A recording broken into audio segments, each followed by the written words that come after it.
Hey everybody. Well, I'm going to be providing a couple smoked meats for people for Thanksgiving. Got a request of turkey and a couple turkeys and a ham and a brisket.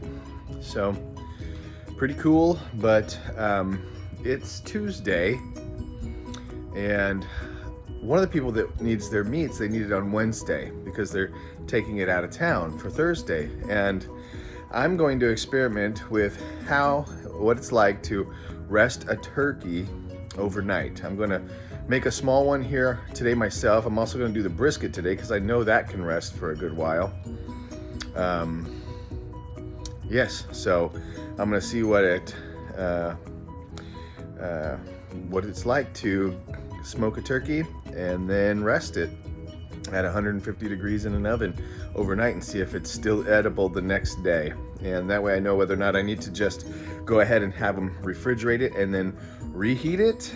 So anyways, let's see how this will go. I'm gonna start a fire. I got me some cowboy lump charcoal that I'm going to use to get this thing going. Got some actually leftover charcoal from my last cook was sitting in the bottom of the cooker when I cleaned it out. So I'll dump some coal in there, get those coals red hot, dump them in the bottom to start a coal bed, and then throw some logs on there.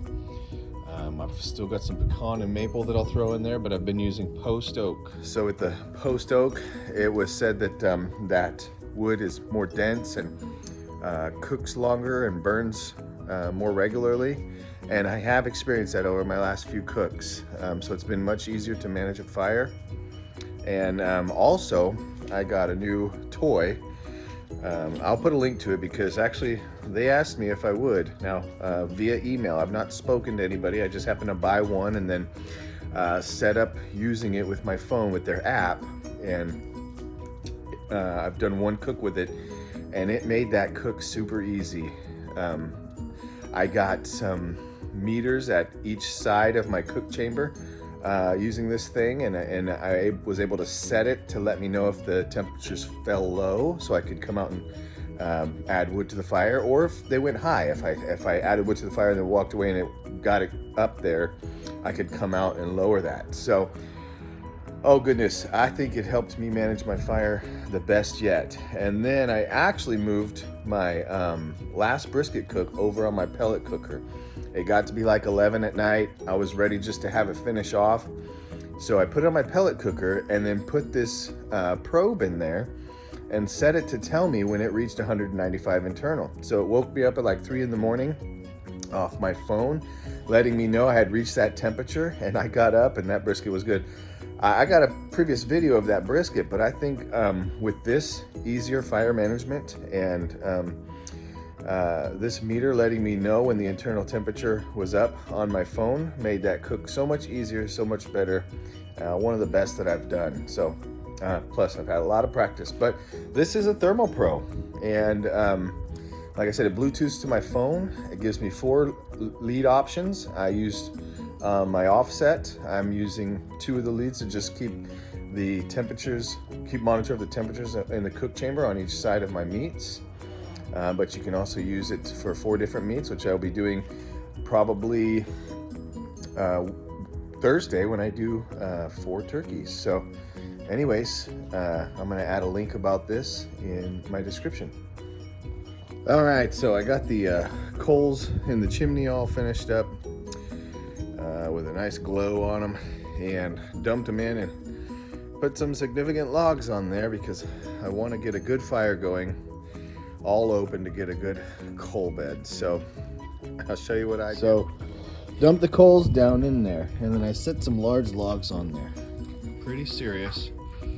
And then I did learn one thing from a YouTuber, is he likes to use a leaf blower.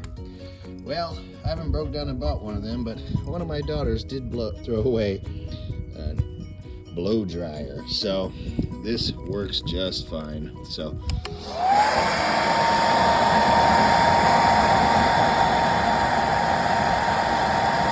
add some air, get all that stuff flaming up.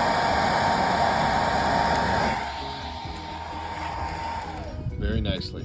So that stuff will all be consumed by the flames in no time, and then we'll break down as a good coal bed, and then I'll start splitting some logs to keep the fire going. So till that's ready, let's go prepare some meat. All right, so first bit of meat is ready to go on. Trimmed up a brisket, and I'm pretty well pleased with how this one looks so far. Anyways, I'm gonna get it on the cooker here. I got the fire where I want it, and I've got my new toy plugged in. So this ThermoPro is hooked up right now to a couple leads that are checking the temperatures at both sides of my cook chamber, and I will run it like that until I get a nice color on this brisket. So one thing about the ThermoPro here is that it does have the ability to hook to something or stand. On the back there, it's got a kind of a fold-out stand. I don't have a shelf currently. This is the smoker I built. Well, sort of. Originally, it was an old country barbecue smoker, the Wrangler model, that wasn't very large. And so I welded to it another smoke chamber or cook chamber, 48 inches long. And anyways, I do want to put a shelf on that part, because I've really been missing being able to place down, my tray of food to put on to the cooking grates. So anyways, I might figure out how to put a shelf on the end. One thing that the ThermoPro could use would be a magnet. The cheap one that I bought from Walmart did have a magnet, and that was nice because it would just magnet to the side of my cook chamber. So anyways, I've got that one, twist tied on there. It's hanging. It worked just fine. But again, without a shelf or a magnet or a hook to hang that from, I'm gonna maybe get some hooks on here. But anyways, I just got the cook chamber all closed and the firebox all closed, so I'm running about 180 right now, which is not too bad. I'll put the meat on and it'll start getting smoke across it, and then we'll get it up to temps later. That's the fire I got going right now. I believe I had some green wood in there, so it took a little bit longer to get them going, but we'll get rolling here real soon. All right, beautiful piece I got laid on here. I'm gonna put it this way. The point's not that thick right here, so I don't want to lose that to the fire. I'm going to go ahead and run it this way. That's what I did with my last one. It came out good that way, and so definitely, so it's a pretty good cut. So, and I've been running this log here to block the wind. The convection. This thing runs really good. Oh, better open that. This thing runs really good. So constant airflow. I have a damper and I do shut that down, but I was finding that I was having a hard time keeping the edges from drying out, or on my meats. So I like to block it with the wood there. Although now that I have 2 meters, I got one here and one here to keep track of where my temperatures are within the cook chamber. And my last cook went much better. Plus this ThermoPro stays on the whole time, and then I have the ability to program it to let me know if the temps drop at either location or if they get too high. So anyways, I'm gonna go pull the turkey out of the brine. I brined it in some salts and seasonings overnight, and now I'm going to inject the turkey with some butter and seasoning, and then I'll bring it out here and put it on the cooker. All right, so I got this bird on there, and just kind of injected with some butter and some seasonings, and put some salt, pepper, and butter on the outside. It's kind of ugly. Messed up and got the butter cold, so it kind of clumped up, and I tried to spread it and make sense of it. But again, this is a tester turkey for me. What I'm going for is to see if I can rest it at 150 like I would do my brisket overnight, and then serve it the next day, or if that would dry it out too much. So we're gonna see. But turkey on. Again, I'm not doing anything special with it. per se. This is going to be about getting a good smoke flavor on it and then holding it at a temperature and seeing if I can hold it overnight at 150. And then present it ready to eat, at supper time or noon. So anyways, we're gonna let smoke roll over these for a few hours and we'll check back later. Okay, well, you gotta love how it gets dark at freaking 5 o'clock, 5:30. Anyways, so I'm out here. Really it's 6 now, and I got the meat started around 3, the brisket anyway, 3:30 for the turkey. And so it's been about 2.5 hours. I'm gonna check on them. I've been running temps steadily, monitoring them conveniently from my new device, the Thermal Pro, and also my phone. So let's see what they look like after 2.5 hours. Of course,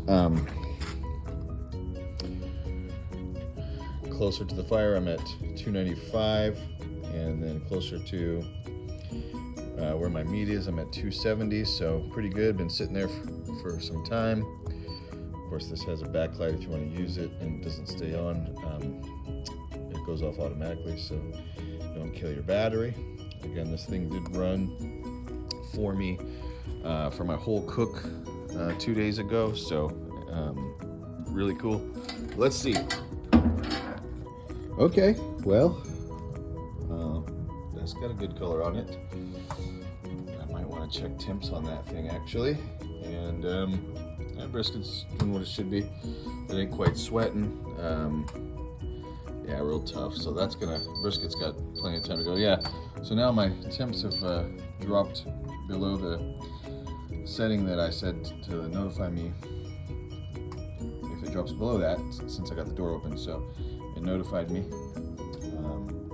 But anyways, yeah, I might want to probe that bird.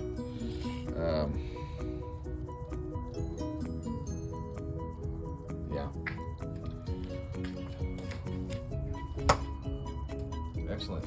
So let's see what it probes at. All right, which actually, I got my meter, but frankly,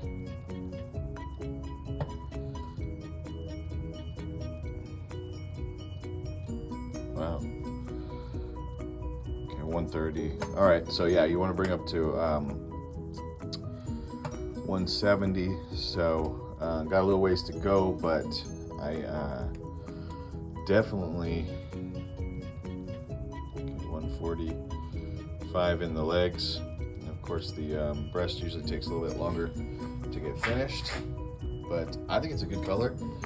And I've learned by experience, you do not want to over smoke a bird. Anyways, so I'm gonna wrap it and bring it up to temp. So I ended up pulling that turkey off, wrapping it in foil, and putting butter with it. And I put a lead in the turkey breast, and I attached that lead to my Thermal Pro. And I set it to 175, and when it gets up to that temperature, it will let me know. All right, it's now 8 o'clock, and I am being alerted that the internal temp of this turkey has reached 175 at the breast. So I'm gonna pull it off, and I think I'm gonna unwrap it, check temps, look at it, but then I'm going to rewrap it and set it in my oven at 150 overnight, and we'll slice into it tomorrow. I'm also continuing to monitor this brisket. So, yep, turkey all foiled up, and brisket's starting to sweat now, so moisture's being purged out of it.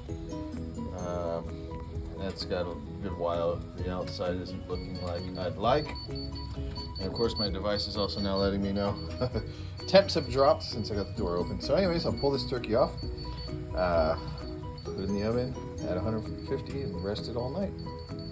Well, good morning, everyone. Afternoon, sorry. Kind of got to sleep in, but had to get up early and start another turkey and ham for somebody that needs it this afternoon to take with them for tomorrow. And one of the reasons I started recording this video particularly is because I wondered if you could rest a turkey overnight. And so now I have had this turkey sitting since yesterday at 150.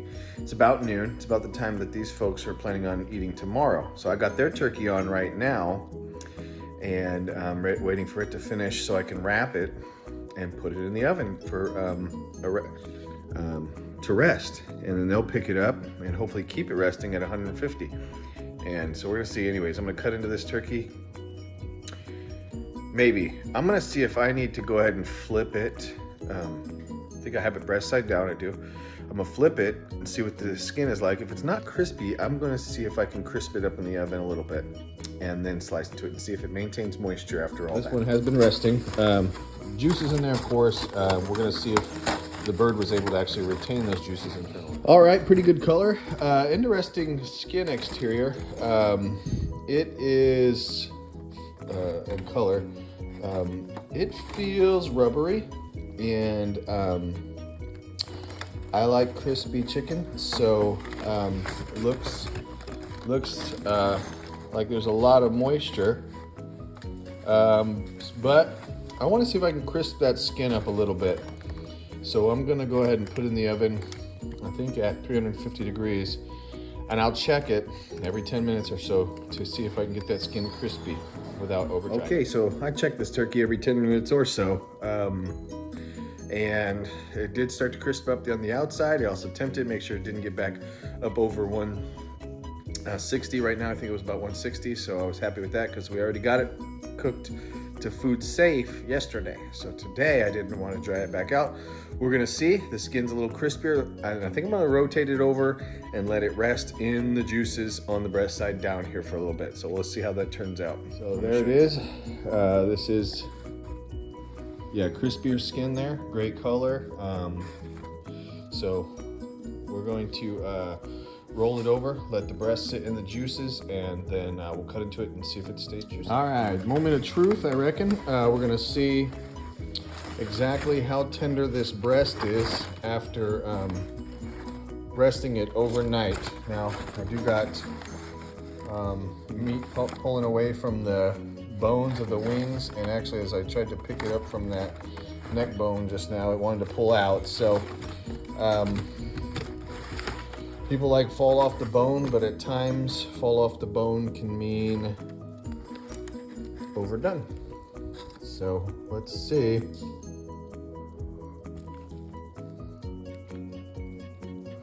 So skin softened back up. We'll see if it's chewy, but we'll slice into it and see how tender it is here. Okay, pulled a leg off here.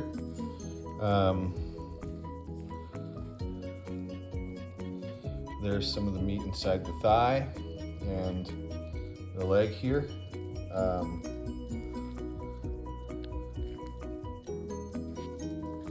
That is not dry at all. Okay, no, not really. Not really what you should do to a leg, jacking it up like that. But again, this was a test turkey. So I'll pull this wing off here. The skin's not very crunchy, crispy right now. We're gonna see if it's rubbery though when I go to maybe take a bite into it. Okay, really mangling this thing, but even the wing,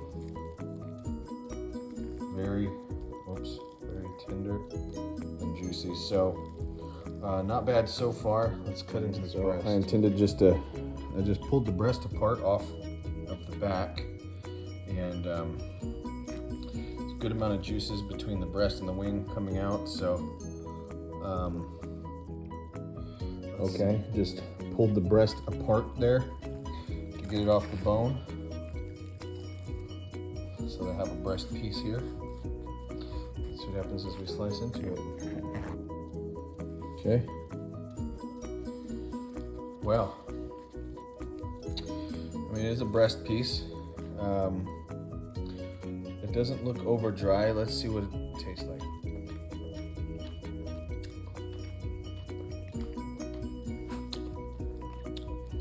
Great flavor, tender. and a little dry feel, and but the overnight rest worked. I'm going to attribute the fact that it's a little dry on the breast because I attempted just to crisp that skin just now. I reheated it quite a bit, but this is super tasty and it is tender.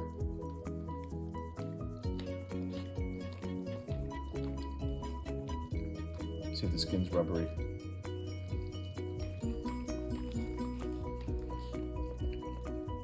Yes, a little bit, but not as rubbery as I have had it in the past. So, otherwise, pretty good. I would say you can hold a turkey overnight. And being as I didn't baby this thing too much, it may be a little drier based on the fact that I didn't take my time with it and prepare it like I would one that I was taking more serious. So this is still only brine for not even 24 hours. But man, you know, in the mouth, it's not too dry.